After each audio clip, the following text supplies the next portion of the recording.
आपका सवाल बहुत उचित है क्योंकि हेलो डॉक्टर अभियान चलाने का मुख्य उद्देश्य है कि कम से कम सही डॉक्टर कुशल चिकित्सक का संदेश ग्रामीण स्तर तक लोगों तक पहुंचे।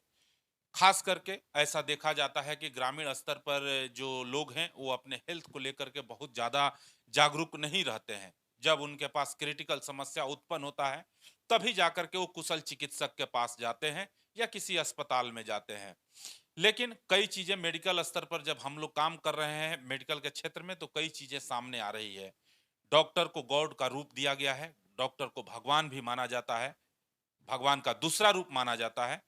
लेकिन आज के परिवेश में ऐसा मानना कहीं ना कहीं बेईमानी साबित होगा, क्योंकि कई ऐसे डॉक्टर्स हैं या नर्सिंग होम के संचालक हैं जो कि बिल्कुल ही कमर्शियल माइंड होकर के काम कर रहे हैं। तो कहीं ना कहीं इस प्रोफेशन में कई सवाल भी खड़े हो रहे हैं, क्योंकि जो भी लोग होते हैं, खास करके विशेष ऐसे अधिक जो परसेंटेज हैं जो लोग अपने हेल्थ को लेकर के या मेडिकल के बारे में उन्हें ज़्यादा नॉलेज नहीं होता है। डॉक्टर साहब जिस तरह का परामर्श देते हैं उसी के आधार पर वो अपना ट्रीटमेंट लेते हैं। तो डॉक्टर को भी चाहिए कि अगर कोई मरीज हमारे पास आता है तो उसको सही सुझाव दें, सही परामर्श दें, उचित इलाज करें। जरूरत जितना मेडिसिन का हो उतना ही हम इस्तेमाल करें। ज़रूरत भर जाँच करवाएँ, नहीं तो कई ऐसे नर्सिंग होम संचालक या कई ऐसे डॉक्टर हैं जो कि अननेसेसरी भी जाँच लिखते हैं, अननेसेसरी मेडिसिन भी लिखते हैं। ख़ास करके ग्रामीण स्तर पर ये देखा जा रहा है कि जो ग्रामीण स्तर के चिकित्सक हैं, जिनको प्राथमिक उपचार करना चाहिए, प्राथमिक उपचार तक ही उनका एक दायरा है, वो अपने दायरा को पार करके वो काम कर रहे हैं। हायर एंटीबायोटिक का इस्तेमाल कर रहे हैं। जो चीज़ उनके बस का नहीं है, वो भी काम कर रहे हैं। तो कहीं न कहीं सरकार को भी चाहिए कि ग्रामीण स्तर पर जो चिकित्सक हैं, उन्हें कुशल चिकित्सकों के देख-रेख में बेहतर प्रशिक्षण दिलवाए, ताकि ग्रामीण स्तर पर प्राथमिक उपचार वो कर सकें। रहा सवाल कि बड़े-बड़े अस्पतालों का, चूँकि बहुत सारे बड़े पैमाने पे आजकल अस्पताल भी खुल रहे हैं, धड़ल्ले से लाइसेंस मिल रहा है और लाइसेंस देने में कहीं न कहीं सरकारी बाबुओं का भी एक बहुत बड़ा एजेंडा है। चूँकि लाइसेंस देने में सरकार के तरफ से जो गाइडलाइन जारी किया जाता है, कई अस्पताल जो हैं, उसका पालन नहीं करते हैं। एक डॉक्टर के नाम पर रजिस्ट्रेशन करा लेना और नर्सिंग होम खोल देना और वहाँ पर नर्सिंग होम खोल करके वो डॉक्टर वहाँ सेवा देते हैं, नहीं देते हैं, कॉन्ट्रैक्ट बेसिस पे डॉक्टर को रखा जाता है।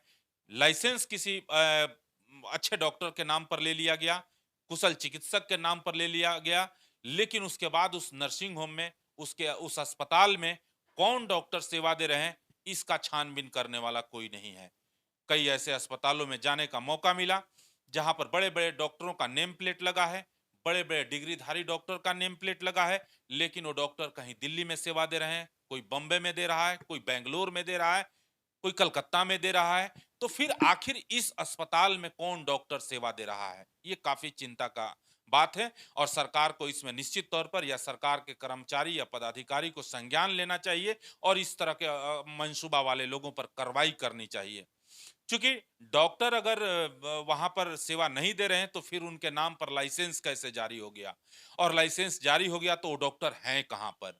ये बहुत ज़रूरी है। कई ऐसे डॉक्टरों को देखा जा रहा है या कई ऐसे मेडिकल के क्षेत्र में सेवा देने वाले लोग हैं जो कि बिल्कुल कमर्शियल माइंड होकर काम कर रहे हैं। इससे बचने की ज़रूरत है। क्योंकि जो भी मरीज आते हैं वो काफ़ी गरीब गुरबा होते हैं। वो किस स्थिति में अस्पताल पहुँचते हैं, कहाँ से अपने ट्रीटमेंट का पैसा लाते हैं, इसके बारे में भी सोचने की आवश्यकता है। जो लोग संपन्न हैं वो तो अच्छे अस्पताल में जाते हैं, अच्छे तरह से अपना ट्रीटमेंट करा लेते हैं। लेकिन जो लोग गरीब हैं, उनका ट्रीटमेंट कैसे होगा, उनका इलाज कैसे होगा, वो पैसे कहाँ से लाएँगे? इस पर भी सरकार को या जो भी हेल्थ सेक्टर में सेवा देने वाले लोग हैं, उन्हें सोचने और जानने की ज़रूरत है।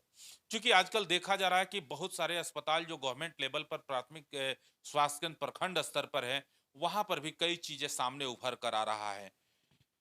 मेडिसिन का अभाव है, डॉक्टर का अभाव है, डॉक्टर अस्पतालों में नहीं है। अगर 5 डॉक्टर का ज़रूरत है, वहाँ 2 डॉक्टर काम चला रहे हैं, ऐसे नहीं चलेगा। ऐसे तो फिर तो जनता का जो एक जनता का एक जो सेवा का भावना है, वो कहीं न कहीं सफलतापूर्वक पूरा होते हुए दिखाई नहीं पड़ रहा है। इसलिए हेल्थ सेक्टर में जाने के बाद हेल्थ सेक्टर में मुझे लगता है कि बहुत काम करने का ज़रूरत है, बहुत प्रयास करने का ज़रूरत है, तभी जाकर हमारा हेल्थ सिस्टम दुरुस्त होगा, ठीक होगा और जनहित का सेवा हो पाएगा।